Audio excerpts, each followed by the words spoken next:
সাধারণ বৃষ্টি, এটা বড় একটা গজব নয়। এই বৃষ্টির কারণে এত বড় ক্ষতি। এই যে করোনাটা আল্লাহর বাহিনী, সামান্য বাহিনীর কাছে পৃথিবীর সমস্ত বিজ্ঞানীরা, সমস্ত ডাক্তার টুকরে পড়ে গিয়েছে। আল্লাহর গজব আসলে ইন্না আযাবি রাব্বিকা লাশাদীদ, আল্লাহর আযাব, আল্লাহর গজব আসলে তুমি তখন আর সহ্য করতে পারবে না।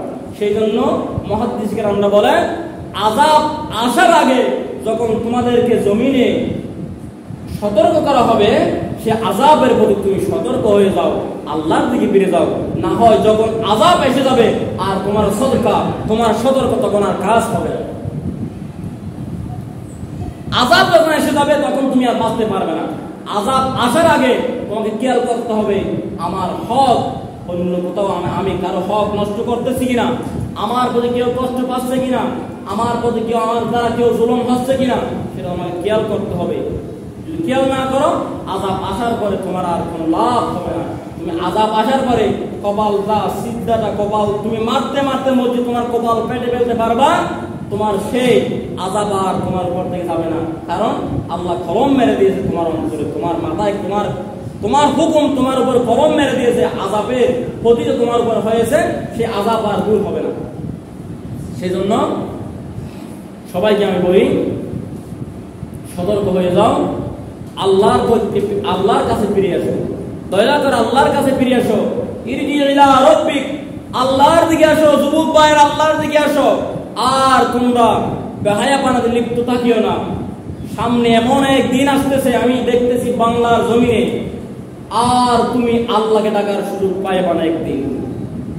এই যে এখন বলবে যে হুজুর এগুলো কি বলে, এগুলো কি সরকারের দোষ? ইন্ডিয়া, হিন্দুস্তান, ইসরায়েল এবং আমেরিকা, তিন দেশে আমাদের বাংলাদেশের এমন এক খা করে বসে থাকছে, আবার সেটা কাজও চলছে। তিন দেশের থেকে তিনটা গোয়েন্দা বাহিনী আমাদের বাংলাদেশে আসছে। তারা প্রতিনিয়ত এমন ভাবে কাজ চালাচ্ছে, প্রতিটি বাংলার বড় বড় সেক্টর যেগুলো আছে, যেমন কারেন্টের সবচেয়ে উপরে বড় সেক্টর যেটা আছে, কারেন্টের সবচেয়ে বড় যেই জায়গায় মানুষ বসা হবে সেই জায়গা, এবং এরকম প্রতি বড় বড় সেক্টরের মধ্যে এই ইহুদি, ইসরায়েল, ইন্ডিয়া, আমেরিকার গোয়েন্দা সংস্থা বসে গেছে। তারা এমন ভাবে কাজ চালাচ্ছে, এই যে এগুলো বলে আমাদের সরকার আমাদের কারণ দিচ্ছিল। এফারের আজান, ফজরের আজান হয়েছে, গেছে কারণ চলে, নামাজ শেষ হয়েছে, কারণ আছে। এশারের আজান দিয়েছে, কারণ চলে গেছে, নামাজ শেষ হয়ে বের হয়েছে, কারণ আছে। সরকার কি বলেছিল নাকি প্রতি নামাজের আগে এবং পরে কারণ চলে যাবে, কারণ নিয়ে নেবে, বলেছিল নাকি? বলেছেন। এগুলো আবার আমাকে খারাপ বলতে পারেন যে এগুলো হক দেখতে, কিন্তু এরকম আপনি দেখেন প্রতি সেক্টরে সেক্টরে ইহুদিরা এমন ভাবে বসে আছে। খুব শিগগিরই এ বাংলার মুসলমান, এ তাওহীদি জনতা, আমি এবং প্রতিনিয়ত এটাকে আমি রিসার্চ করি, এটাকে আমি চিন্তা করে গবেষণা করে দেখি, বাংলার জমিন থেকে খুব দ্রুত তোমার মাথা থেকে টুপি নিয়ে নিবে, তোমার মুখ থেকে দাড়ি নিয়ে নিবে, তোমার ইসলাম, তোমার কোরআন কোথাও চলে যাবে যদি সতর্ক না হও। এ বাংলার মুসলমান, এটা এমন একটি মেসেজ তোমাদেরকে দিয়ে যাচ্ছে, আগামী প্রজন্মে এই বাংলার জমিনটি কেমন হবে জানো? এই বাংলার জমিনটি হবে, এক সময়ে বাংলার জমিনে ইসলাম ছিল না, মানুষের মাথায় টুপি ছিল না, মুসলমান ছিল না। সিলেটের শাহজালাল, শাহপারান, শাহ মখদুম, তারা বিভিন্ন আল্লাহর আউলিয়া কেরাম, তারা এই দেশে ইসলাম এনেছে, এই দেশে ইসলাম প্রচার করেছে। এই দেশ ছিল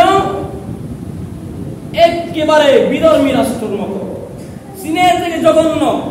আবার এমন একটি সময় আসছে, সেই রকমের রাষ্ট্র ছিল, সেই রকম ইসলামহীন পরিণত হবে যদি তুমি সব যদি এখন ঐক্যবদ্ধ হয়ে ইসরায়েল, ইন্ডিয়া, আমেরিকার গোয়েন্দা সংস্থা বাহিনীগুলো যদি দূর করতে সবাই যদি ঐক্যবদ্ধ না হয়ে ইসলামের পক্ষে আন্দোলন করতে না পারো, তাহলে জেনে রাখো তোমাদের উপরে এমন এক আযাব নেমে আসবে।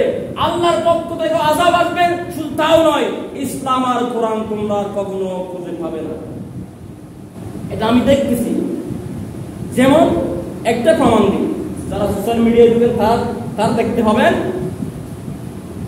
আমাদের সেন্ট মার্টিন আছে না বাংলাদেশে, সেন্ট মার্টিন চট্টগ্রাম পরবর্তী, এটা নিয়ে তারা খুব জোর করে চেষ্টা চালাচ্ছে একটা ইহুদি রাষ্ট্র বানানোর জন্য। খুব খেয়াল করে, সেন্ট মার্টিন আর এই চট্টগ্রাম এই বাণিজ্যিক এলাকাটি নিয়ে তারা নাকি দাবি করছে এটা তাদের। মুসলমানরা খুব অবজ্ঞ, আমরা খুব অজ্ঞ নিয়ে বসে আছি। আমি পটিয়ে দেখেছি দিঘির ফাট একটা আছে, দিঘির ফাট সবটা নিয়ে দেখে গেছি ইস্যুফুরা, মানে তারা আগে নাম দিয়েছিল, এটা আসলে ঠিক ইহুদি বিধর্মীরা নাম দিয়েছিল দিঘির ফাট। এই নামগুলো মুসলমান এখনো বুঝতে পারে নাই, যুগ যুগ চলে গেছে, মুসলমানরা নামগুলো এখনো বুঝতে পারে নাই। মুসলমানরা খেয়াল করতেছে না যে এই নামটা থাকলে একদিন বর্মা থেকে, মায়ানমার থেকে, ইন্ডিয়া থেকে তারা বিধর্মীরা এসে বলবে এই দেখো আমার নাম এখানে লেখা আছে, আমাদের দেশ আগে আমরা ছিলাম, আমাদের নাম লেখা আছে, এটা দেখো। সেটা বলে তারা দখল করবে, এই চিন্তা মুসলমানের মাথায় নাই। মুসলমান আছে খালি কি, আমার ব্যবসা নিয়ে আমি আছি, আমার রাজনীতি আমি আছি, আমি বিএনপি, আমি সুন্নি, আমি কওমি, আমি জামাত, আমি আওয়ামী লীগ, আমি জাসদ, আমি বাসদ। কিন্তু কি হবে আমাদের সব দল করে একদিন আমি মুসলমান, এটা কারো কেউ নাই। আমি আওয়ামী লীগ হয়েছি, আমি তো মুসলমান, আমি বিএনপি হয়েছি, আমি তো মুসলমান। আমাকে বিএনপি বলো, জামাত বলো, আওয়ামী লীগ বলো, কওমি বলো, জাসদ বলো, বাসদ বলো, সবাইকে খবরে দেওয়ার সময় তো বিসমিল্লাহি ওয়া আলা মিল্লাত রাসূলিল্লাহ, রাসূলের মিল্লাতে যে আমাকে দেওয়া হবে এটা আমার মনে নাই। আমার মনে আছে আমি কি রাজনৈতিক দল করি, আমার আমি সেরা, আমি ভালো থাকবো, সেই চিন্তা নিয়ে আছে। ইসলামের জন্য কাজ করার জন্য কারো মাথায় নাই। সেই জন্য খেয়াল রাখবেন, তোমার বিএনপি, তোমার জামাত, তোমার আওয়ামী লীগ, তোমার কওমি, তোমার সমস্ত কিছু এমন ভাবে দেশ থেকে পালাবে, শুধু আসবে এখানে নর্তকীরা নাচবে। ইন্ডিয়ার নর্তকীরা যেভাবে জুলুম করতেছে, আপনি ইসলামের নাম নিলে, আপনি মুসলমান বলে আপনার খল্লা ফেলিয়ে দিবে, সেই রকম সময়টা খুব শীঘ্রই আমার বাংলাদেশে আসছে। সেই জন্য আমি আমার তৌহিদি জনতা বাংলার মুসলমানকে আমি বারবার করে বলতে চাই, আপনার সজাগ হয়ে যান, আপনারা সতর্ক হন। ইসলামের প্রতি, ইসলামের জন্য সমস্ত গোয়েন্দা বাহিনীদেরকে বাংলা জমি থেকে ছাড়ার জন্য সবাই ঐক্যবদ্ধ হয়ে ওয়াতাসিমু বিহাবলিল্লাহর প্রোগ্রাম নিয়ে আসেন। আল্লাহ বলেন ওয়াতাসিমু বিহাবলিল্লাহ, তোমরা জমিনে ঐক্যবদ্ধ হয়ে আমার জন্য আন্দোলন করো। ওয়ালা তাফাররাকু, ফাক হয়ে যেও না।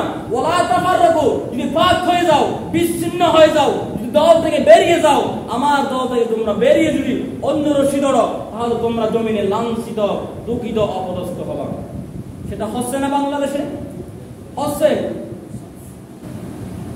আমি সেই জন্য বারবার বলতে চাচ্ছি, আমার মুসলিম জনতাকে আমি বারবার বলতে চাচ্ছি যে আমার গ্রামবাসী, একটি গ্রাম থেকে সমস্ত পৃথিবীতে ইসলাম পৌঁছে দেওয়া সম্ভব যদি কোরআনের পক্ষে একটি মাত্র খাঁটি অন্তর নিয়ে, হৃদয় নিয়ে যদি একটি গ্রাম থেকে যদি খবর পৌঁছে দেওয়া ইসলামের জন্য, সেই পতাকাটি উড়ে সারা বিশ্বে পৌঁছে যাবে।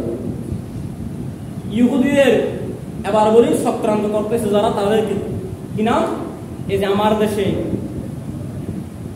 একটা দল আছে হিজবুত তাওহীদ, এটা ইহুদি। একটা দল আছে হিজবুত তাওহীদ, এটা ইহুদি। আরেকটি দল আছে আহলে হাদিস নাম দিয়েছে, এটা ইহুদি। আরেকটি দল আছে কাদিয়ানী নাম দিয়েছে, এটা ইহুদি। কাদিয়ানীর বিরুদ্ধে যুদ্ধ করতে হবে, হিজবুত তাওহীদকে তাড়ানোর জন্য যুদ্ধ করতে হবে। আহলে হাদিস যারা কোরআন মানে, শুধু হাদিস মানে না, আর কোরআনের ব্যাখ্যা হচ্ছে হাদিস আমার নবীজি দিয়েছেন, আমার নবীজি কোরআন এনেছে। আমার নবী না হলে কোরআনের ব্যাখ্যা খেয়ে দিত, আমার নবী না হলে কোরআনের ব্যাখ্যা আপনাকে খেয়ে দিত। আর আপনি বলেন আমি হাদিস মানি না, কোরআন মানি। আপনার বাবা আপনাকে কোরআন শিখিয়েছিল, আপনার দাদা কোরআন শিখিয়েছিল আপনাকে? বেয়াক্কুল কথাকার বলে আমি কোরআন মানি, হাদিস মানি না, শুধু কোরআন মানি। আমি বলতে চাচ্ছি, আহলে হাদিস নামদারি, হিজবুত তাওহীদ নামদারি, কাদিয়ানী নামদারি, এইগুলা যদি তাড়ানোর জন্য বাংলাদেশে যদি সমস্ত ইসলামী আন্দোলন, যদি সমস্ত মুসলমান যদি কাজ না করো, খুব শীঘ্রই বাংলার জমিন থেকে সমস্ত আলেম উলামা সমস্ত মুসলমানকে বঙ্গোপসাগরে ভাসিয়ে দিবে কেটে কেটে। আর বেশি দিন নাই, সম্মানিত হাজরিন, সময় বেশি হয়ে গেছে, সময় বেশি করে ফেলতেছি, কারণ কথাগুলো খুব দরকার। আমার বাংলাদেশের জমিনে প্রত্যেক মসজিদের মিম্বার থেকে, প্রতিটি মসজিদের মাহফিলের মাইক থেকে এই কথাগুলো বাংলার জমিনের প্রত্যেকটি ইসলামী জনতার কাছে পৌঁছে দেওয়া, প্রত্যেকটি অন্তরে কথাগুলো ঢুকিয়ে দেওয়া খুব বেশি প্রয়োজন, খুব বেশি দরকার। ইসলামের কাহিনী বলে বলে, শুধু কথা বলে বলে ইসলামকে আর আনা যাবে না। এই কথাগুলো বলা, এই কথাগুলো মানা, এই কথাগুলো মানুষের কাছে পৌঁছে দেওয়া খুব বেশি দরকার। সেই জন্য আমি আমার উপস্থিত জনতাদেরকে বলবো, আপনারা সবাই যেখানে পারেন একটু কথাগুলো পৌঁছিয়ে দিবেন। আমার দেশে যেটা হচ্ছে এটা মানুষের কাছে পৌঁছিয়ে দিবেন। আপনি নিজেই পালন করার চেষ্টা করবেন এবং সবাইকে বলার চেষ্টা করবেন আমার দেশটা যে খুব শীঘ্রই অন্য কোথাও হাতে চলে যাবে। সম্মানিত হাজরিন, আল্লাহ সুবহানাহু ওয়া তাআলা আমাদেরকে ইসলামের জন্য কাজ করার, আল্লাহকে দেখে, নবীজিকে ভালোবেসে, কোরআনের পথে ছেড়ে, আউলিয়া কেরামের পতাকা তলা থেকে, মা বাবার হিকমত করে, মানব সেবা করে, কোরআন হাদিসের পথে, দিন গায়েবের পথে আমাদেরকে চলার তৌফিক দান করুন। আমিন। ওয়া মা আলাইনা ইল্লাল বালাগ। আসসালামু আলাইকুম।